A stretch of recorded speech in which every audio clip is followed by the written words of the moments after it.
If you listen to the way economics is usually explained, it often sounds cleaner than real life. Money is described as a neutral tool. Banks are described as intermediaries. Inflation is described as a temporary problem. Growth is treated as a goal. Recessions are described as accidents. And work is supposed to lead eventually to security. But when people look at their own lives, the picture often feels very different. Housing gets harder to afford. Debt grows faster than comfort.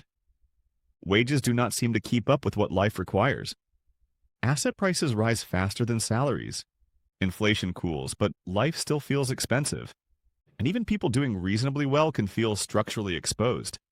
This series began with a simple idea that many of the things people find confusing about the economy stop being confusing once you stop treating the system as a collection of isolated events and start seeing it as a structure.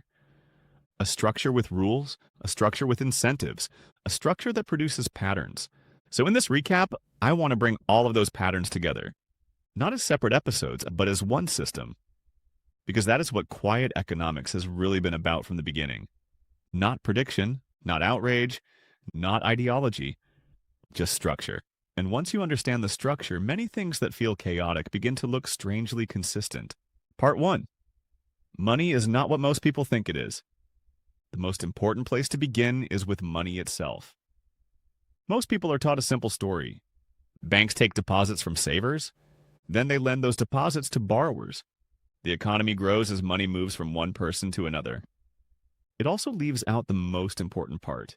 In modern economies, banks do not simply move existing money around. They create new money when they lend. A loan is not just a transfer, it is an expansion. When a bank approves a loan, new purchasing power enters the system. That means modern money is not a fixed pool, it is dynamic, elastic, and closely tied to debt. This one fact changes almost everything. Because if money is created through lending, then debt is not just a side effect of the economy. It is built into the way the system works. Money enters circulation as debt, and when debt is repaid, that money is destroyed. That means the system needs new lending to keep money circulating at scale. So the question is no longer, why is there so much debt? The better question is, how could there not be? This is why the economy often feels permanently dependent on expansion, because the money supply itself depends on it. And once you understand that, many later patterns begin to make sense. Why debt keeps growing? Why growth is treated as necessary? Why recessions appear when credit slows? Why saving cash is often quietly punished? And why financial stability is often really about keeping credit creation alive. Part 2. Inflation is not a glitch, it is part of the structure. Inflation is usually described as a temporary disturbance, an energy shock, a supply chain problem, too much demand, not enough supply. Those explanations are often true in the short term, but they are not the whole story. Because inflation is not only about a sudden rise in prices. It is about the relationship between money, production, debt, and distribution. In a system where money is created through lending, expansion is normal. And when expansion continues faster than the real economy's ability to produce affordable goods, services, housing, and energy, prices come under pressure. Inflation does not always appear evenly. Sometimes it shows up first in housing, sometimes in food, sometimes in energy, sometimes in services, sometimes in assets long before it shows up in supermarkets. That is why inflation often feels confusing. Households may feel something very different, because inflation is not experienced as a statistic. It is experienced as a budget, and not everyone has the same budget. A renter experiences inflation differently from a homeowner. A saver experiences it differently from a borrower. A low-income household experiences it differently from a wealthy one. A person spending most of their income on essentials has less room to adapt than someone with a large discretionary cushion. So inflation is not just a general rise in prices. It is a sorting mechanism. It tells you who has flexibility and who does not, who owns assets and who does not, who can substitute and who cannot, who is protected by fixed housing costs and who is exposed to rising rents, who can pass higher costs on and who must absorb them. This is why inflation feels unequal. Because it is unequal, And this also explains why inflation never really ends in a deeper structural sense. It may cool, it may surge, it may shift categories, but as long as the system depends on credit expansion, some underlying pressure for nominal growth and price adjustment remains built in.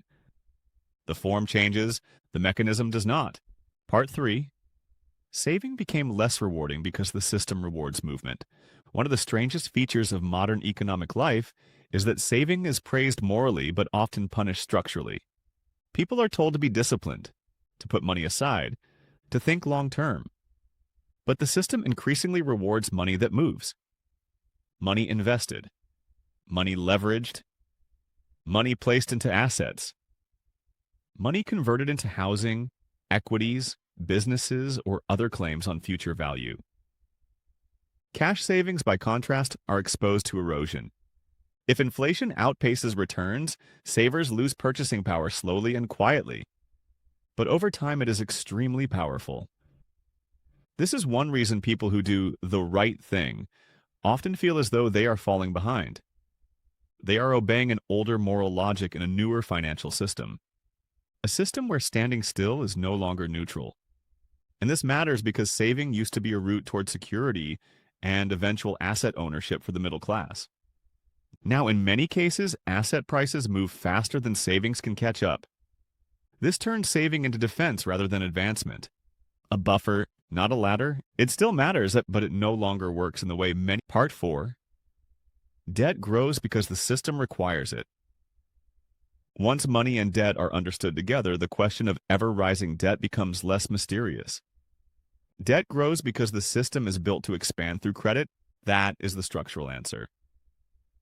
But there is a second layer. Debt does not just create money. It creates obligations. And because debt carries interest, the future must contain more income than the present if the system is to remain stable. That pushes everything toward growth. Households borrow to buy homes. Governments borrow to maintain services and smooth recessions. Businesses borrow to expand, invest, and defend margins. Debt is not a niche phenomenon inside the economy.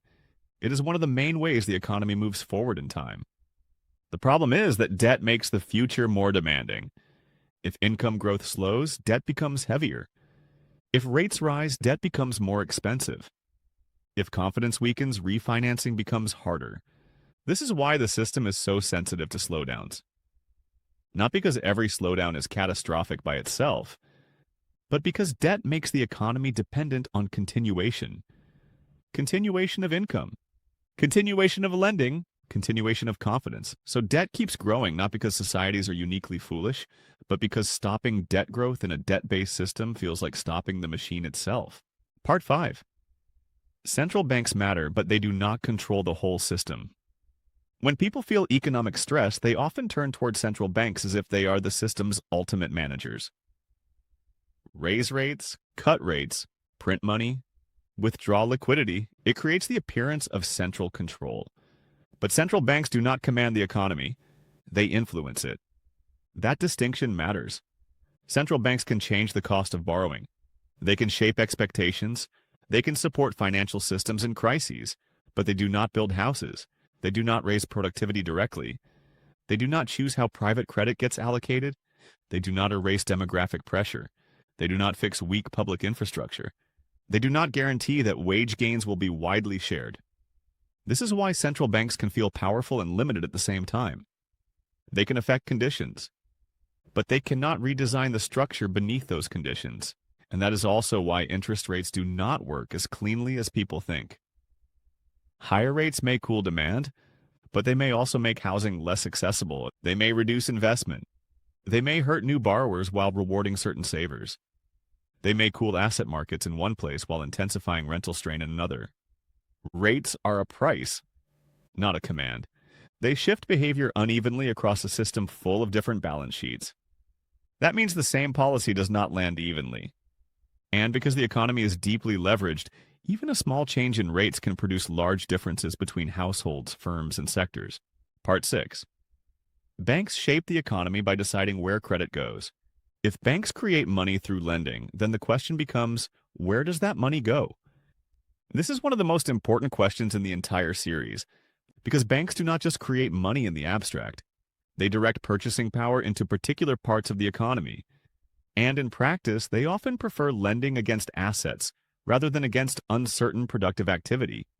Mortgages are safer than small business experiments. Property has collateral value. Housing demand is persistent.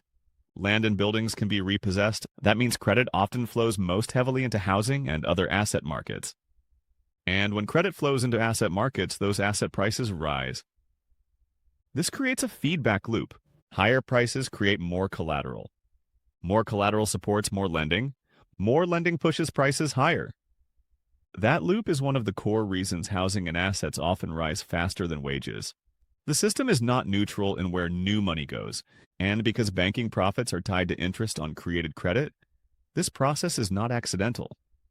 It is built into the logic of modern banking. This also helps explain why asset inflation can feel so disconnected from ordinary work. People may produce more, work harder, become more efficient. And yet those gains do not necessarily show up most clearly in wages. They may show up instead in the balance sheets of asset owners. Part 7. Growth is no longer just desirable, it is required. One of the most important ideas in quiet economics is that growth is not simply a nice outcome the system hopes for. It is increasingly required. That is because a debt-based economy with interest-bearing obligations needs future expansion to remain stable. Without sufficient growth, debts become harder to service.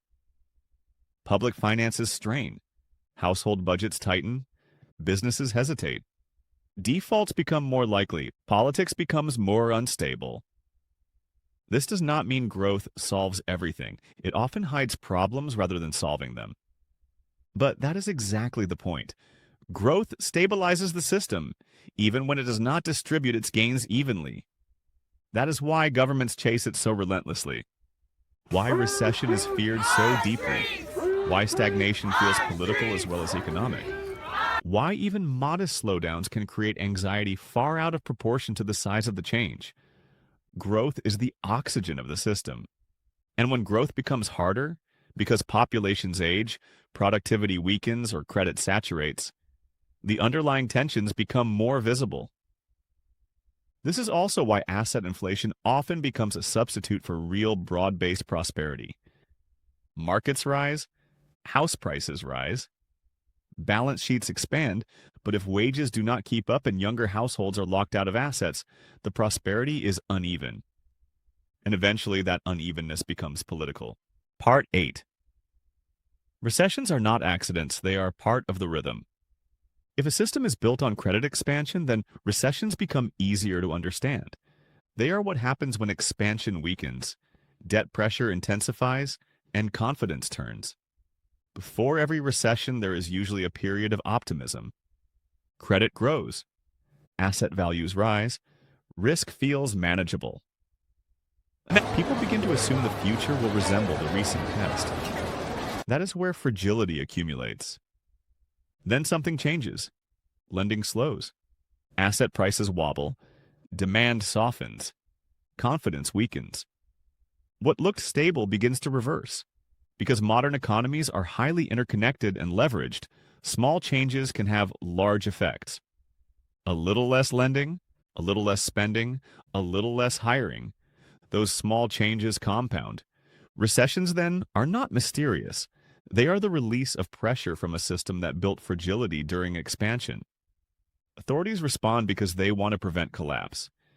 But preventing collapse is not the same as eliminating cycles. In fact, long periods of apparent calm can encourage even more risk-taking, which is one reason stability itself can generate future instability. That paradox lies at the heart of the modern economy. The things that make the system feel safe can also make it more fragile later. Part 9. Money is not wealth. A crucial distinction in the series is the difference between money and wealth. Money is a claim, a symbol, a coordinating tool. Wealth is productive capacity, land, infrastructure, skills, tools, institutions, energy systems, time, knowledge. Modern economies often blur this distinction because money can expand quickly while real productive capacity grows more slowly. Asset prices can rise. Credit can expand, Nominal values can look impressive, but that does not necessarily mean society has become proportionally wealthier in real terms. This distinction matters because it explains why a country or a household can have more money around but still feel structurally strained. If housing prices double, society is not necessarily twice as wealthy. If stock prices rise, productive capacity may not have changed nearly as much. If credit expands, present spending power rises, even if future obligations rise too. Confusing money with wealth leads to many mistaken conclusions. It makes asset inflation look like prosperity. It makes credit expansion look like genuine abundance. Once you separate the two, the system becomes easier to read. You start asking not just how much money exists, but what real capacity exists beneath it. Part 10.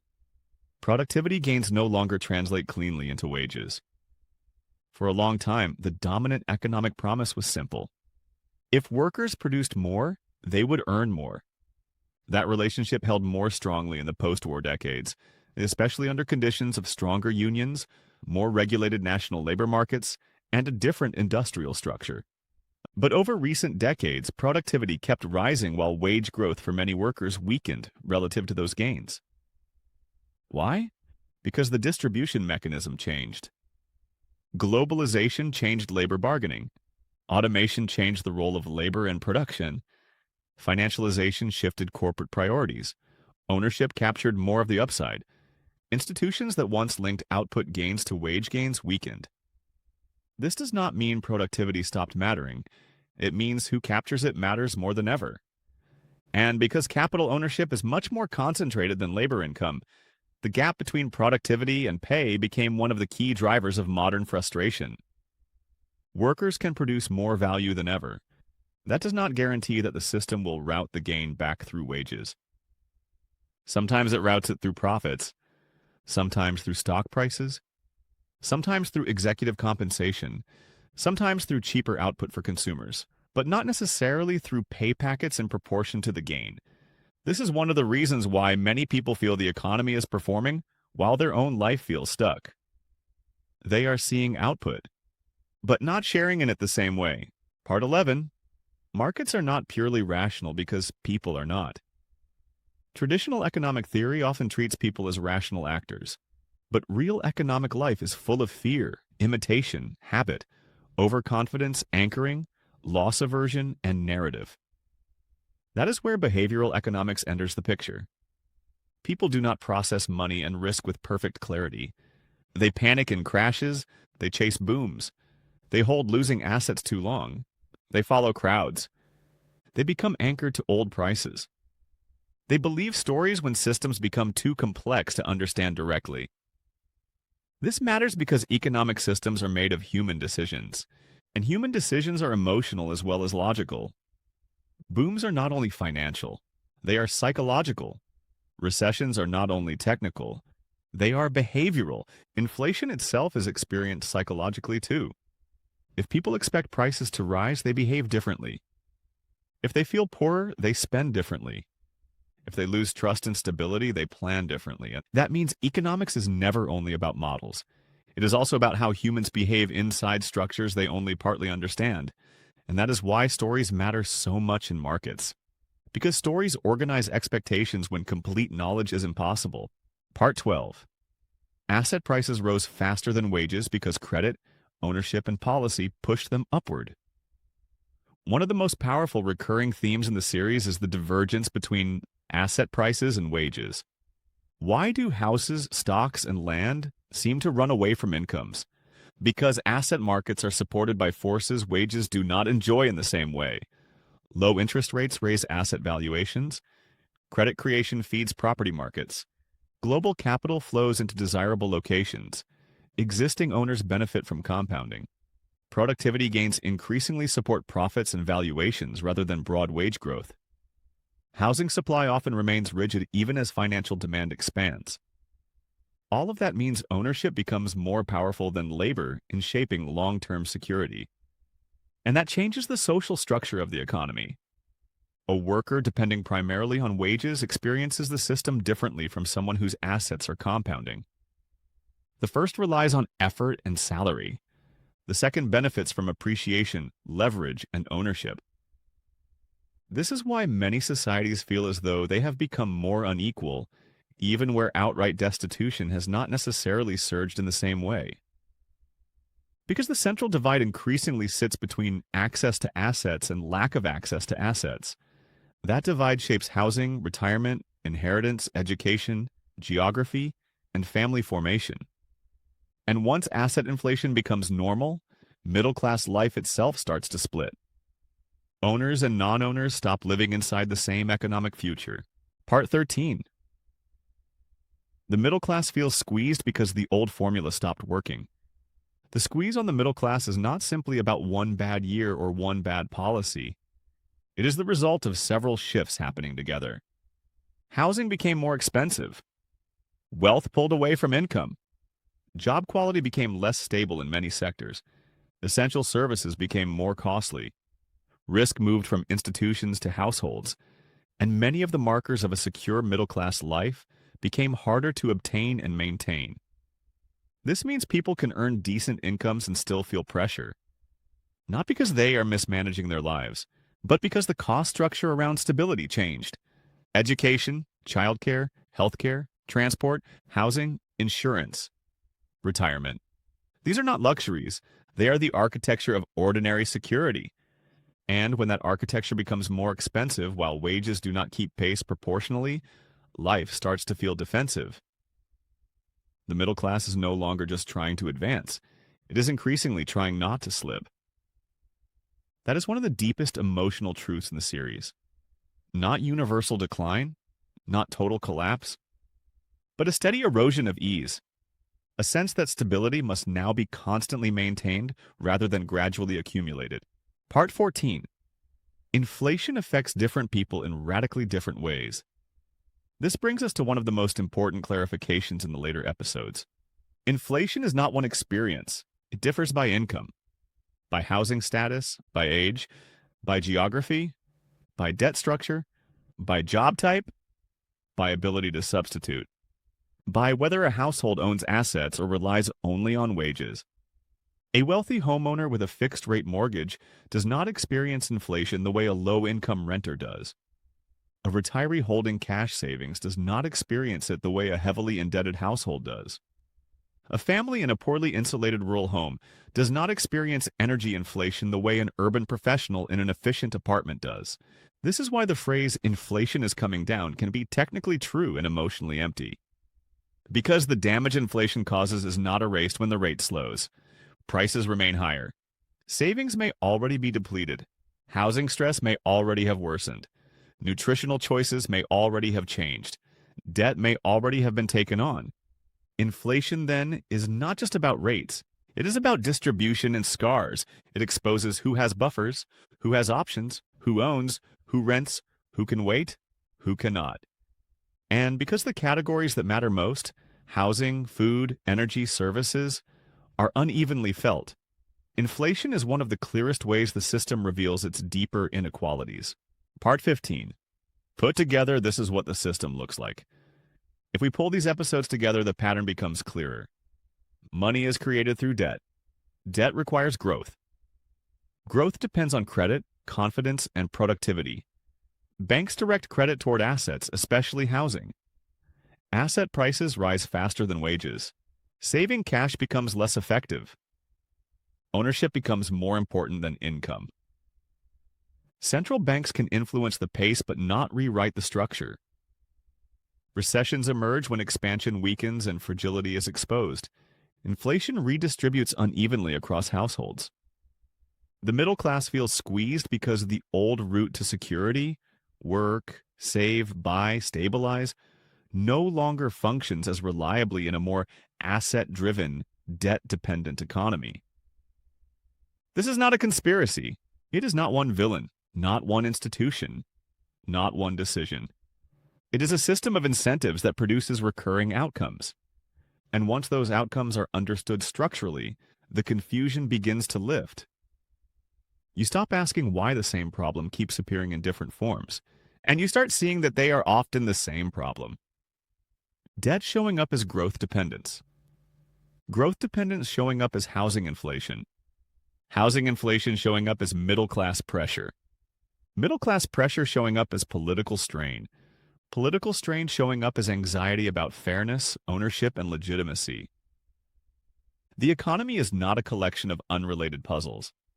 It is one puzzle with many surfaces,